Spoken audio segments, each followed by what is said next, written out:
Puntos ni Katulpos. Unsa ba kaganado ang atong mga kabataan sa pag-eskwela karon?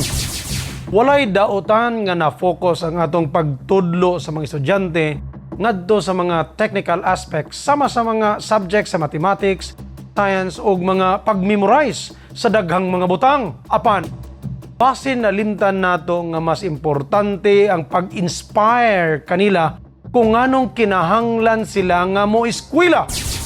Tinuod ba nga mas na-focus kita sa grades kaysa learnings o angayan nga makatunan sa kabataan? Ato kining punto-puntohon.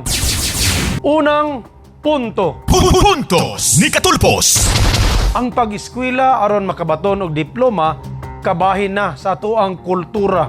Kay kadaghanan kanato nagtuo nga basta naay iniskwelahan siguradong makatrabaho nga naay hayahay nga sweldo.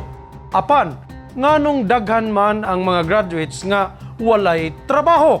Kung naaman po'y trabaho, nganong dili inguniana kahayahay ang sweldo? Ikaduhang punto. Puntos ni Katulpos. Walay damgo ang mga namuno sa syudad kung unsa nga trabaho ang ihatag sa mga mograduar nga kabataan. Mao kini ang hinungdan nga naay daghang job mismatch o dili haom nga talento sa mga graduates kaysa aktwal nga trabaho nga bakante o gina-offer sa mga kumpanya. Dili ba nga sayang kaayo ang panahon ug ang gasto nga wala man di ay klaro? Ikatulong punto. Puntos ni Katulpos. Ang duha ka tuig nga walay klarong nakatunan sa atong kabataan tungod sa pandemya, dakong hagit kini sa lokal nga gobyerno kung unsaon pag-connect ang solusyon taliwala sa mga graduates o mga kumpanya. Naabay klarong interventions sama sa posibleng training ug ubang supports aron matubag kini nga problema. Punto pinal. Puntos ni Katulpos.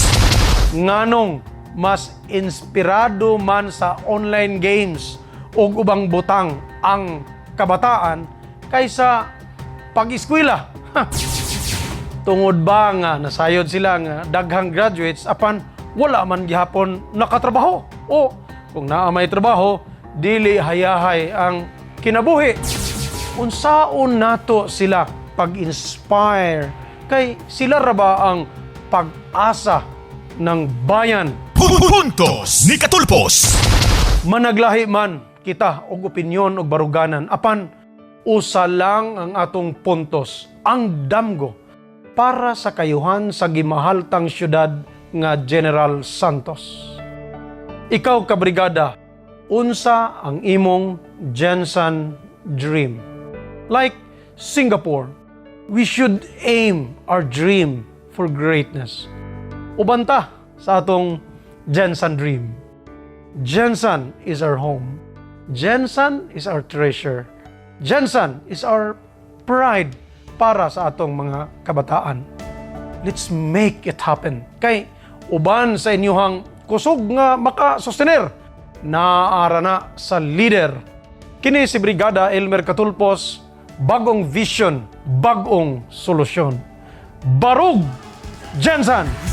Alisto, higala ug amigo, andam ka na ba sa pagbago? Puntos ni Katulpos.